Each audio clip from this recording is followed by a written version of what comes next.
today's class, we are going to discuss about the isotherms of carbon dioxide. Now, in the last class, we completed the critical constants, that is critical pressure, critical volume, and critical temperature. Okay. Now, based on that, liquefaction of gases, especially carbon dioxide gas. Now, Thomas Andrews, who studied the isotherms of the carbon dioxide. What is the meaning of a isotherm? A graph plotted between pressure versus volume, keeping the temperature constant. Okay. Now here on the x-axis volume, on the y-axis pressure is taken. Okay.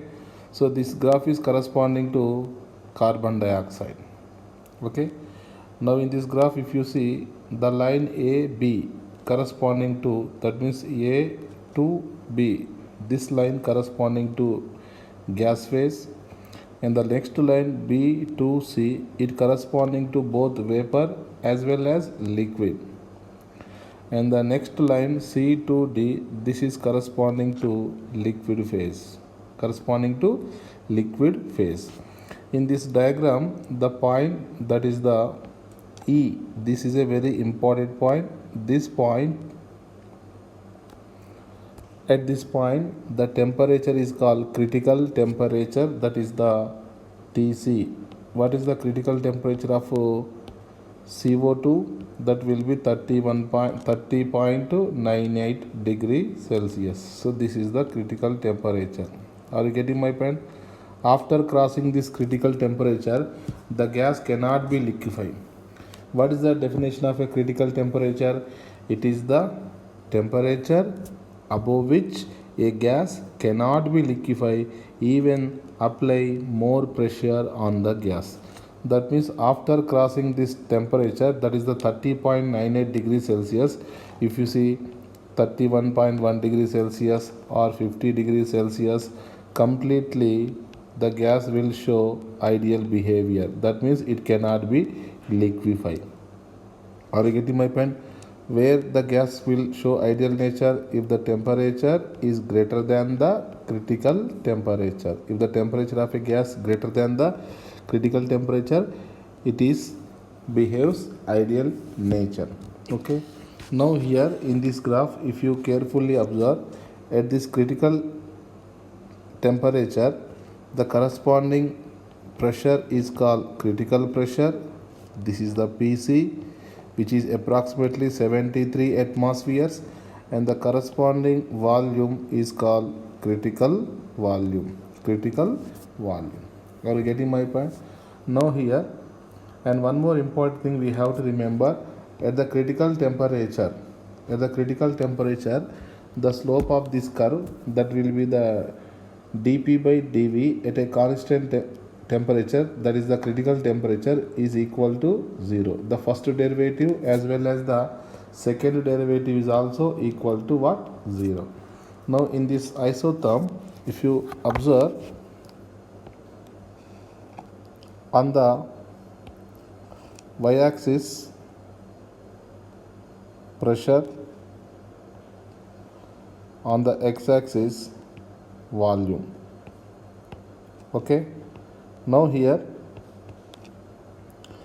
according to Boyle's law, keeping the temperature constant, as the pressure increases, volume decreases, and vice versa. Now what I am doing, I am decreasing the volume of a gas. Okay. Now A to B, I am compressing the gas. When the volume decreases, pressure increases. After that, what I am doing, still I am decreasing the volume, but there will be no change in the pressure. That means B to C, almost pressure will be same. And again, if I compress, that means decreasing the volume, the graph will be like this. Okay. Now in the sense, if you see the graph A to B, you will have gas phase, Whereas from B to C, from the point B, the liquefaction of gas begins. That means from B to C, you will get the liquid as well as vapor. Liquid as well as vapor. Let's suppose this is a temperature T1. Okay. Then one more temperature is there. Let's suppose another temperature.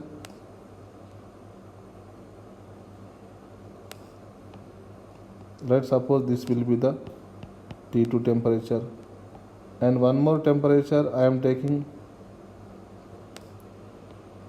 This is the temperature T3 temperature, and one more temperature I am taking here. This is the T4 temperature, and finally here this will be the critical temperature. After crossing the critical temperature, the graph will be rectangular hyperbola. The graph will be what? Rectangular hyperbola. That means this is the behavior of a ideal gas. Okay, we know the PV graph for Boyle's law ideal gas. Okay, now in this graph, if you see, this is the last point where the complete liquefaction, that means here this is the highest temperature where the gas liquefaction is completed. Okay, now if you see, after crossing this point, permanently the gas will behave ideal nature and do not undergo condensation. So this is the highest temperature where a gas can exist in the liquid state. After crossing this critical temperature, so T1, T2, T3, T4, Tc, let's suppose T5, this is the T6. Now from lower to higher, what happens? Temperature increases. T1 less than, T2 less than, T3 less than, T4 less than, Tc less than, T5 less than, T6. As the temperature keeping on increasing, the gas ideal nature increases and it deviates. Okay, now if you observe in this graph, there is a horizontal line, the straight line, horizontal line corresponding to liquefaction of a gas. This line corresponding to both liquid as well as the vapor phase. From this triangle, the left side part will be liquid phase and the right side part will be gas phase. Are you getting my point? So this is the point of inflection where the temperature corresponding to critical temperature, pressure corresponding to critical pressure, and the volume corresponding to the critical volume. Yes or no? Now come to 25th question. Calculate the van der Waals constant for ethylene. What is the critical temperature is given? 282.8 Kelvin, and the critical pressure is given what? 50 atmospheres. Now in this, first of all, the given data critical temperature, that will be 282.8 Kelvin, and what is the critical pressure Pc? That will be 50 atmospheres. What we have to find? Critical constants A and B. What is the critical temperature formula? Tc is equal to 8A by 27 Rb. In the last class, we explained the derivation of critical constants from the van der Waals equation. And what is the critical pressure Pc? A by 27 B square. Let's suppose this is the equation 1 and this will be the equation 2. Okay, so there are two unknowns and two equations we have. Okay, now first of all, equation 1 divided by equation 2. Equation 1 left hand side Tc and equation 2 left side Pc. Tc by Pc, I am writing directly 8 into B by R. Okay, from here, shall I find the van der Waals constant B? Yes, that is the Tc by Pc into R by 8. So this is the formula to calculate the van der Waals constant B in terms of Tc and Pc. So B will be equal to Tc value given in terms of Kelvin 282.8. What will be the Pc given here? 50 atmospheres. And what is the capital R value? 0.0821 divided by 8. Okay, after simplification you will get the van der Waals constant be 0.058 liter per mole. So this is the first van der Waals constant B. Okay, after getting the value B either from equation 1 or from equation 2 we can find the another van der Waals constant, that is the A. Okay, so from equation 1, what is the equation 1? Tc is equal to 8A by 27 RB.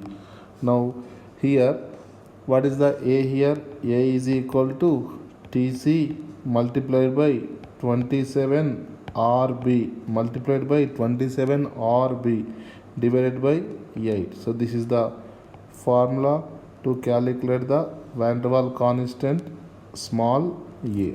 Okay, from here small a is equal to Tc value 282.8, 27. What is the R value? 0.0821, and the B van der Waals constant 0.058 liter per mole whole divided by 8.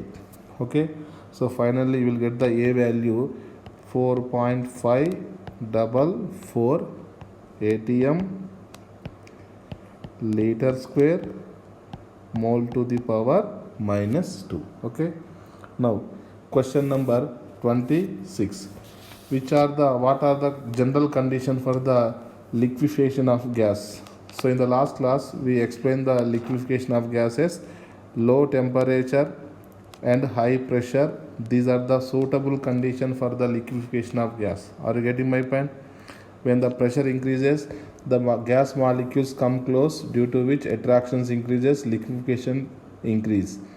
And by lowering the temperature, the kinetic energy decreases, thereby momentum, that is the velocity, indirectly decreases. When the velocity of the molecule decreases, they come close together and they condense to give liquid. Okay, question number 27. Critical temperature of ammonia and carbon dioxide are 405.5 Kelvin and 304.10 Kelvin respectively. Now which gas will liquefy first when we are starting cooling? From 500 Kelvin. Now you see there are two gases.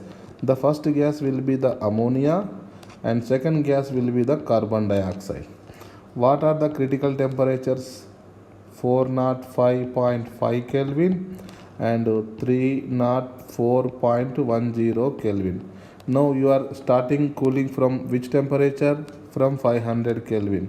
Now tell me, from 500 Kelvin when we are cooling the gases, which temperature first you will reach? You will reach first 405.5 Kelvin. After that only you will reach 304.10 Kelvin. That means first temperature you will reach 405.5 Kelvin. So once you will get the temperature 405.5 Kelvin, that is the critical temperature of ammonia, then ammonia will immediately begin to liquefy. After that, once you reach this temperature, that is the 304.10, then the second gas condenses will be carbon dioxide. Initially first gas will condenses will be the ammonia. Now here one important note is given here. Ammonia will liquefy first because its critical temperature will be reached first. Are you getting my point? Then the liquefaction of carbon dioxide will require what? More cooling. That means first cooling will be 405.5 Kelvin. So that's why ammonia will first condense. Yes or no? Now the next question here, van der Waals constants A and B given for four gases X, Y, Z.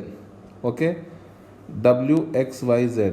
Which gas has highest critical temperature? Now first of all, what is the definition for the critical, what is the formula to calculate the critical temperature? 8A by 27 RB.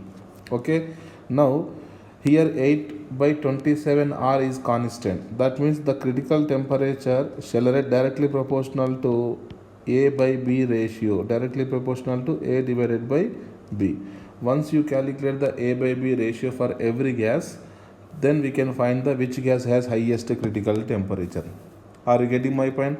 Now, first case, W gas. In case of a W gas, if you find the A by B ratio, what is the A value? 4, B value 0.027, and the ratio you will get the 148.2.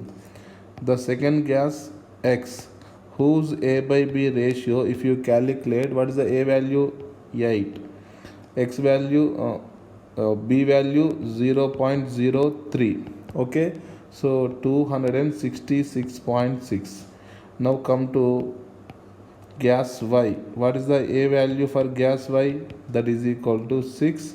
And what is the B value? 0.032. So that the final value 187.5. And one more gas is there, that is the gas Z. The A by B value, what is the A value for gas Z? 12, and B value 0.027. Now out of these four options, if you compare the A value, which gas has higher A value? Z gas. So obviously we can explain, we can tell that gas Z has more critical temperature. Even though if A and B are not comparable, then you can find the ratio of A by B, then you can decide the which gas has higher critical temperature. Now the gas Z has A by B ratio 444.4. So finally, which gas has highest critical temperature? Gas Z, that is option D. Okay, now come to question number 29. The temperature above which a gas cannot be liquefied even high pressure is applied, it is called, we know, that is called critical temperature. What is the definition of a critical temperature? It is a temperature above which a gas cannot be liquefied even though more pressure is applied. Okay, now question number 30. The values of critical temperatures Tc and the critical pressures Pc of the some gases are given here. Okay, now the question is, which of the following gas cannot be liquefied at 100 degrees and 50 atmospheric pressure? First of all, what is the given data? Temperature 100 Kelvin and pressure 50 atmospheres. Now there are four gases given.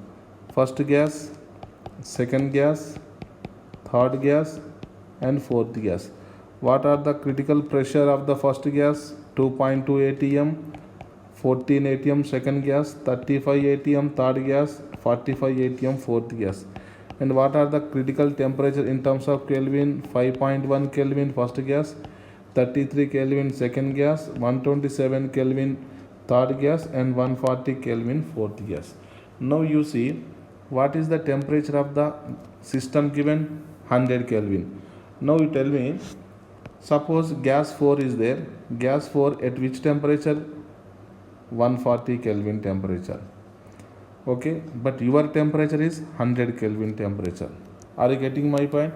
That means here the gases whose critical temperature is less than 100 Kelvin do not undergo liquefy. Otherwise, gases whose critical temperature is more than 100 Kelvin will undergo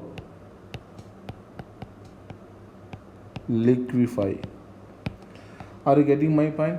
That means your temperature is 100 Kelvin, but actually the critical temperature of the third and fourth gas is greater than 100 Kelvin. That means after crossing 140 and 127 degrees only, Kelvin only, you will get the 100 Kelvin. That means before reaching the 100 Kelvin, already gas 3, gas 4, what they do? They undergo liquefaction.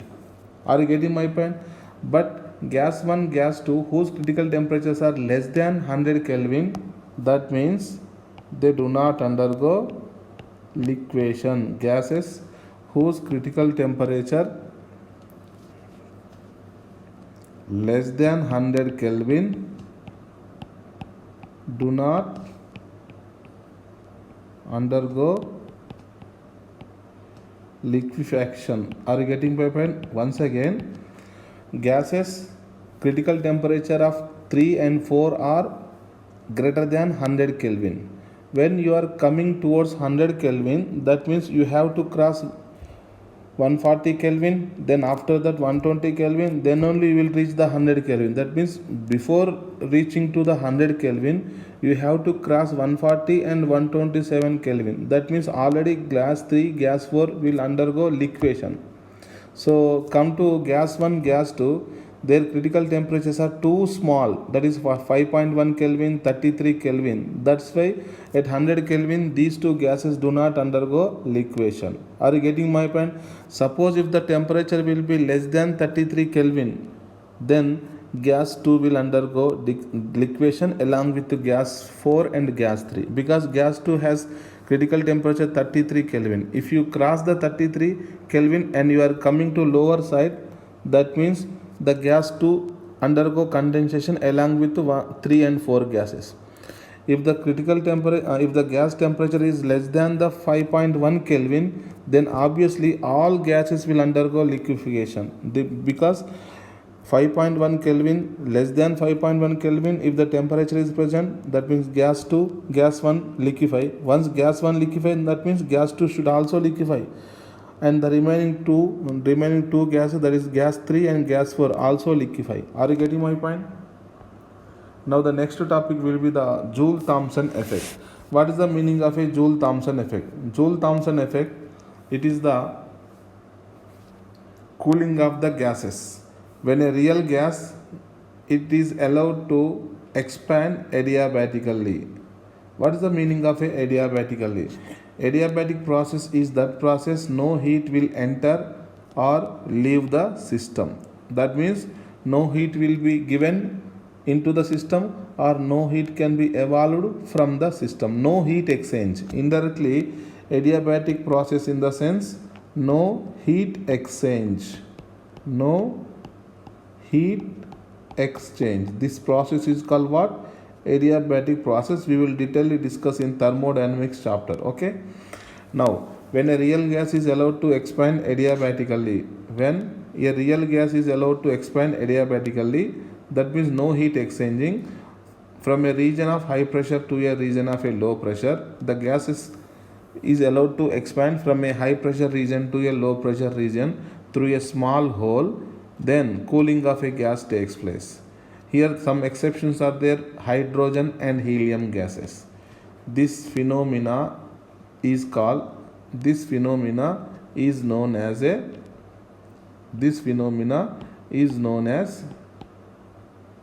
Joule-Thomson effect. Are you getting my point? Now, in expanding the gas molecule, what happens? They have to overcome the intermolecular force of attraction, because in ideal gas there are no any attractions and repulsions. Remember, ideal gas cannot be liquefied. Remember, ideal gas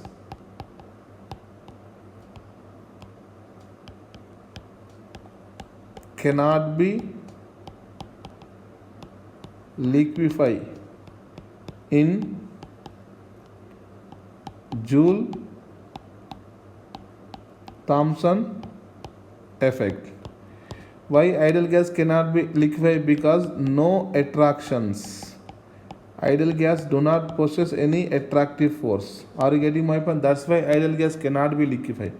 Now, here what happens in the expanding, the gas molecule has to overcome what? Intermolecular force of attraction of the neighboring molecules. Now, in order to overcome these attractive forces, some energy should be required. Some energy should be what? Required. Are you getting my point? Now, the kinetic energy of the molecules converted into, some of the kinetic energy of the gas molecule will be converted into what? Potential energy during the expansion from high pressure to the low pressure. When kinetic energy changes into potential energy, a part of kinetic energy what happens? Changes into potential energy. That means kinetic energy indirectly what happens? Decreases. When the kinetic energy decreases, temperature decreases. Temperature decreases, cooling of gas takes place. Cooling of gas takes place. This phenomena is known as Joule-Thomson effect. Once again, a real gas is allowed to expand adiabatically from a region of high pressure to a region of low pressure. Cooling of a gas takes place. Some exceptions are there, hydrogen and helium. Okay. Now here in the above process, if you repeated this process several times, in each time what happens, there is a decreasing of kinetic energy, thereby temperature decreasing and cooling effect takes place. So if you repeated this phenomena for several times, so finally the gas will undergo condensation, liquefaction to give a liquid. Are you getting my point? Now here the temperature above which, this is very important definition, the temperature above which a gas is heated up and below which a gas will become cooled, such temperature is known as a inversion temperature. This is a very important statement. What is the inversion temperature? It is a temperature above which in Joule-Thomson effect gases get heated and below that temperature gases become cold. Such temperature is called inversion temperature. That means above the inversion temperature, if the temperature of a gas is greater than the inversion temperature, heating effect occurs. If the temperature of a gas below the inversion temperature, cooling effect takes place. Are you getting my point? Now, what is the inversion temperature formula? Ti, that is called inversion temperature, is equal to 2A by RB. What is the inversion temperature formula? Ti is equal to 2A divided by RB, where AB van der Waals constants and R is called gas constant. Now, the pressure dependence of temperature, here the pressure dependence of temperature, the temperature decreases during the Joule-Thomson effect, which depend upon what? Pressure. Are you getting my point? It is given by Joule-Thomson coefficient. Given by what? Joule-Thomson coefficient. The Joule-Thomson coefficient mu, JT, Joule-Thomson. Okay, mu means coefficient, Joule-Thomson coefficient, that is equal to delta T by delta P. That is the change in temperature with respect to change in pressure. Change in temperature with respect to change in pressure at a constant enthalpy. Constant enthalpy. Okay. Now there are two possibilities. If the Joule-Thomson coefficient value positive, that is called cooling effect. That is called what? Cooling effect. If the Joule-Thomson coefficient is negative, that means heating effect occurs. Okay. Now here ideal gas, just now I told you, ideal gas do not show neither heating effect or cooling effect in Joule-Thomson effect. Why ideal gas do not show any cooling or heating effect? Because there are no any intermolecular force of attraction in the ideal gas. This is very important. Okay. Now here when the gas will be heated up, when the gas will be cooled in the Joule-Thomson effect, suppose T1 is the initial temperature and T2 is the final temperature, that is the before and after the expansion. Let's suppose case 1, if the T1 greater than T2, that means initial temperature is more and final temperature will be less. When the final temperature will be less, in the sense cooling effect occurs. When the cooling effect is occurs, that phenomena is known as a positive Joule-Thomson effect. Positive Joule-Thomson effect. Case 2, if the initial temperature is less and final temperature is more, then heating effect occurs. Such phenomena negative Joule-Thomson effect. Let's suppose one more case we can discuss, that will be the case 3. What will be the case 3 here? Case 3, T1 is equal to T2. That means no Joule-Thomson effect. No Joule-Thomson effect. This is in case of ideal gas. This is in case of which gas? Ideal gas. Are you getting my point? Now here greater is the difference in the pressure. How much of the pressure difference?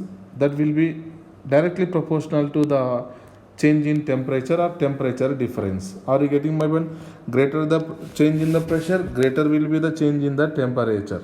Okay. Normally there are two exceptions I told you in the definition, hydrogen and helium. Why these gases do not show cooling effect during the Joule-Thomson effect? Only the thing is their inversion temperatures are too small. Their inversion temperatures are too small.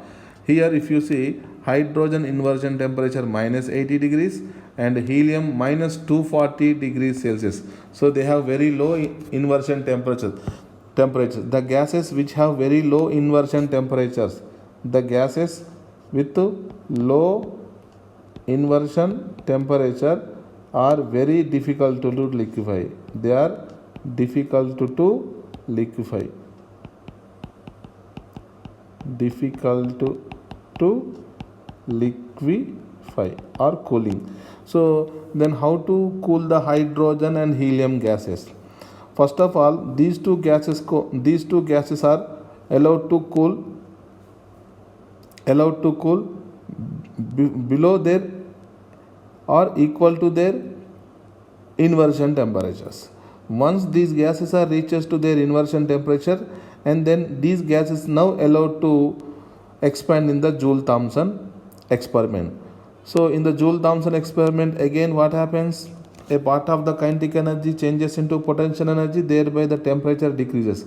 Initially already you are decreasing the temperature of these gases to the inversion temperature, and again these gases now allowed to expand. That means further the temperature decreases. So finally these two gases will undergo liquefaction or condensation.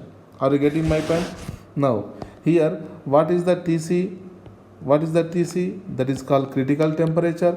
What is the critical temperature formula? TC is equal to 80A by 27 RB. What is the TB? Boil temperature, that is equal to A by RB. Now the new temperature TI, that is the inversion temperature, 2A by RB. Now what is the relation between these three temperatures? If you see in all of these, A by RB constant. In the first one A by 27, in the second one coefficient 1, third one coefficient 2. So highest coefficient is 2, that is the TI, and the least coefficient 8 by 27, that is the least temperature is critical temperature. So what is the order of the three temperatures? Number 1, TC less than, TB less than, TI, or indirectly TI greater than, TB greater than, TC. Are you getting my point? So how to remember this one? So you know CBI. You know what? CBI. What is the meaning of CBI? C stands for critical temperature, B stands for boil temperature, and I stands for inversion temperature. How to learn this? CBI. So C value will be small and I value will be large. Okay. Now question number 31. Van der Waals constant for hydrogen are 0.246. Now here what are the Van der Waals constants A and B? Now here which is A and which is B? That is very important. If you see the units, that will be liter square atm mole to the power minus 2. That is the Van der Waals constant A. That is the Van der Waals constant what? A. Okay. So the Van der Waals constant small a for hydrogen is given to you 0.246, and Van der Waals constant B is given to you 0.0267. The question is calculate the inversion temperature and also Boyle's temperature. And one more important thing, if you see inversion temperature and Boyle temperature, inversion temperature will be equal to 2 times of the Boyle temperature. Yes, this is also objective question. Inversion temperature will be equal to 2 times of the Boyle's temperature. Now first of all calculate the inversion or Boyle temperature. Let's suppose I am trying to calculating the inversion temperature, that is the 2A by RB. Okay, from this equation what is the TI? 2 times of the Van der Waals constant A, that is 0.246 divided by R, that is the 0.0821 into what is the B value here given? 0.0267. Are you getting my point? After simplification you will get the 224.4 Kelvin. Now what is the boils temperature? Half of the inversion temperature, that will be 112.2 Kelvin. Are you getting my point? So this is the boil temperature and 224.4 Kelvin is the inversion temperature. Okay. Question number 32. Inversion temperature is defined as the temperature above which if a gas is expanded adiabatically it will warm up, but if the temperature of a gas is lower than the inversion temperature then it will be cooled down. Okay, that is the definition of the inversion temperature. Now the question is, what will happen to a gas if it is adiabatically expanded to that 600 Kelvin? 600 Kelvin. Okay. Now the gas is allowed to expand where? At 600 Kelvin. Now what is the boils temperature is given in the question? In the question, the boil temperature that is given TB. What is the boil temperature is given? 290 Kelvin. With the help of boil temperature we can find the inversion temperature. Yes, 2 times of the boils temperature. Okay, inversion temperature is equal to. So that is equal to 580 Kelvin. Now tell me, what is the temperature of the system? 600 Kelvin. Now your temperature will be what? 580 Kelvin. Your temperature will be what? 580 Kelvin. Now that means the temperature is above the inversion temperature or below the below the inversion temperature. The temperature 600 Kelvin is above the inversion temperature. Are you getting my point? When the temperature is above the inversion temperature, heating effect occurs. Which effect will take place? Heating effect. When the temperature is less than the inversion temperature, cooling effect occurs. So the option will be the heating phenomenon. And question number 33, the correct order of the temperature of the real gas. Just now I told you CBI. So TC less than TB less than TI. Okay. Now here the options are in the decreasing order. This is the increasing order. Now the options given in the decreasing order. So first of all, so critical highest temperature inversion, next to boil temperature, and least temperature will be the critical temperature. So Ti corresponding to 3, Tb corresponding to 1 and Tc corresponding to 2. So option, first option. Okay, 3 less than 1 less than 2. Sorry, 3 greater than 1 greater than 2. Okay.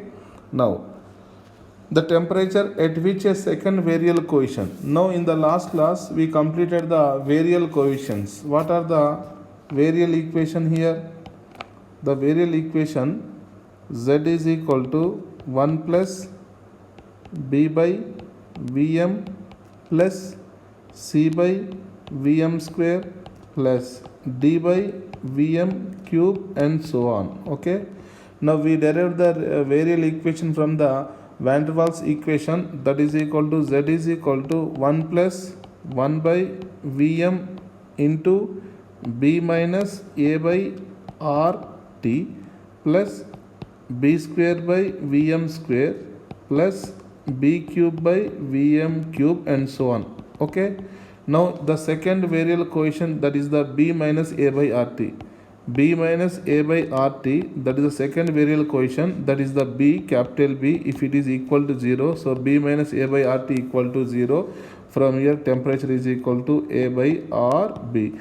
This temperature is referred as what? Boyle's temperature. Is referred as which temperature? Boyle's temperature. Okay. Now one more topic is there, law of corresponding states. Law of corresponding states, it is also known as a reduced equation of state. Now in the Van der Waals equation, it is in the form of, in the Van der Waals equation you have A, B, two Van der Waals gas constants which depend upon the nature of the gas. Okay. Now here Van der Waals equation can be written in another form, in another form. Okay. That form is indirectly law of corresponding states. Now in this what happens? In Van der Waals equation can be written in a form in which it does not carry it doesn't carry any Van der Waals constants. of individual gases. Such type of equation is applicable to all gases. Okay.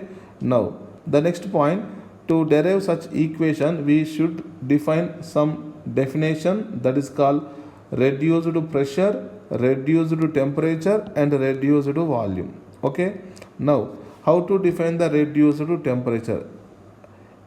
It is the temperature of a gas in any state, any state of gas divided by the critical temperature of the gas. That means the temperature of a gas T, I am writing T, okay, divided by Tc into Tc. Shall I write like this? T is equal to T divided by Tc multiplied by the Tc. Now the temperature of a gas divided by its critical temperature is called reduced temperature Tr. Reduced temperature Tr. Similarly, shall I write the pressure P is equal to P by Pc multiplied by the Pc. So the given pressure divided by its critical pressure is called reduced pressure Pr. Reduced pressure Pr. Okay. Now volume, V shall write V is equal to V by Vc multiplied by the Vc. Okay. The volume of gas divided by its critical volume is called reduced volume, that is Vr. Are you getting my point? So here Tr is equal to T by Tc, Pr is equal to P by Pc and Vr is equal to what? V by Vc. Okay. So from here T is equal to Tr into Tc, P is equal to Pr into Pc and V is equal to Vr into Vc. Now what is the 1 mole real gas van der Waals equation? P plus A by V square into V minus V is equal to RT. Okay. Now here what I am doing here, I am replacing the P is equal to Pr into Pc, V is equal to Vr into Vc and T is equal to Tr into Tc. Okay. Now in this expression, if you see, instead of P, I am writing Pr into Pc divided by A into V square. What is the V here? Vr into Vc. So I am squaring Vr square into Vc square.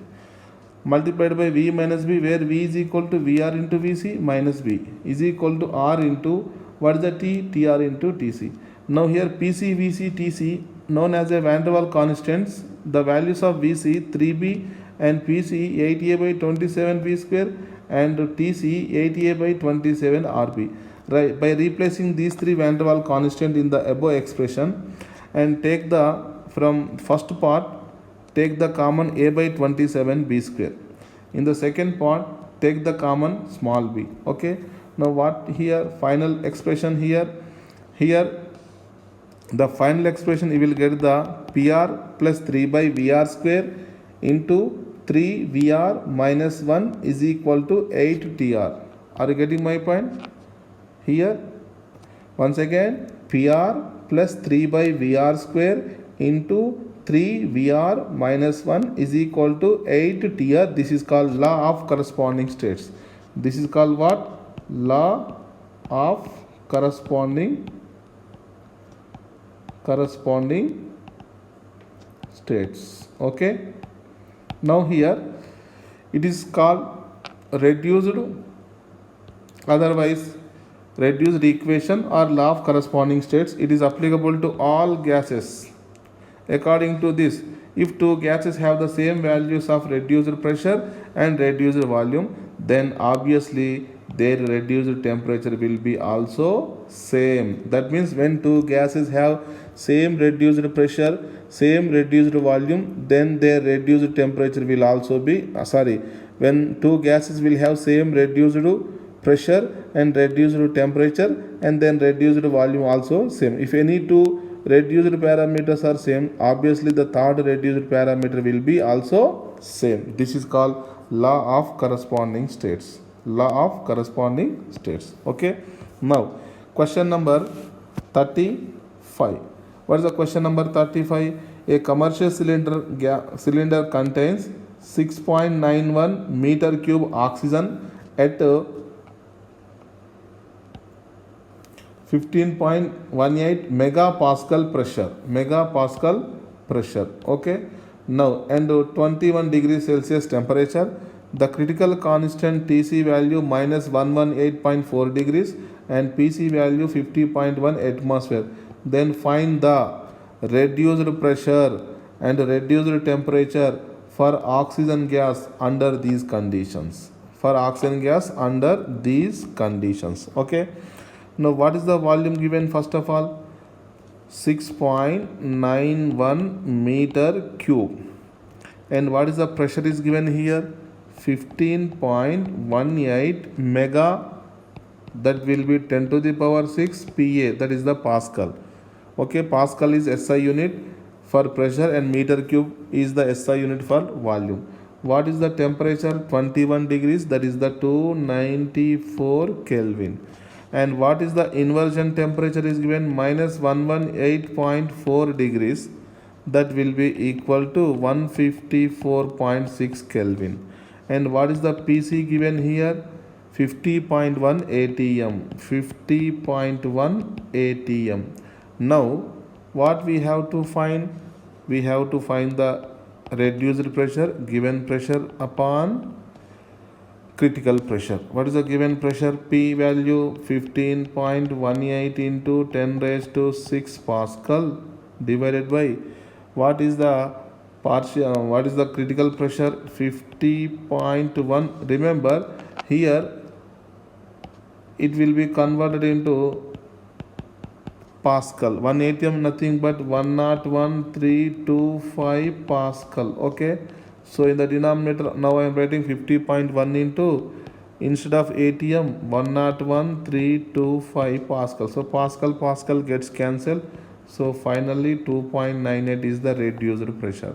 Similarly we have to find one more, that will be the reduced temperature, given temperature by critical temperature. Temperature given 294 and critical temperature will be 154.6, that is equal to 1.9. Okay. Now question number 36. What is the question number 36? The van der Waals equation for the law of corresponding. So what is the law of corresponding states? What is the law of corresponding state? PR plus 3 by VR square into 3 VR minus 1 equal to 8 TR. This is called what? Law of corresponding states. So that will be the first option. That is the PR plus 3 by VR square into 3 VR minus 1 is equal to 8 TR. Okay. Now the last question, that is the question number 37. The reduced volume and the reduced temperature of a gases are 10.2, 0.7. Now what are the reduced volume given? VR is equal to 10.2. and what is the reduced temperature? TR, that will be equal to 0.7. and critical pressure PC, that will be 4.25 atm. Find the pressure. Okay. Now here first of all we have to find the reduced pressure. What is the law of corresponding states?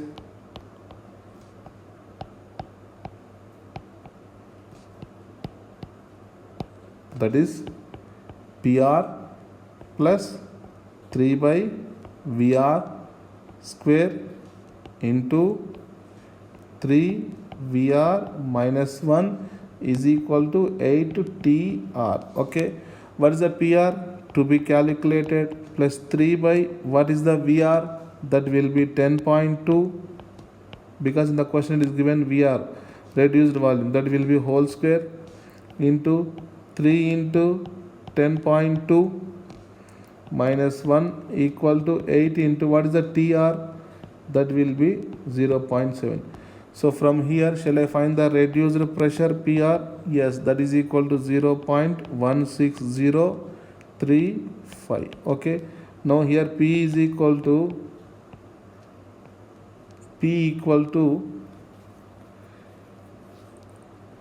shall I write directly P equal to PR into PC. Just now we calculate the PR. okay, that will be 0.16035, and in the question is given PC, that will be 4.25, that will be 4.25. So what will be the pressure here? 0.6815 atmosphere.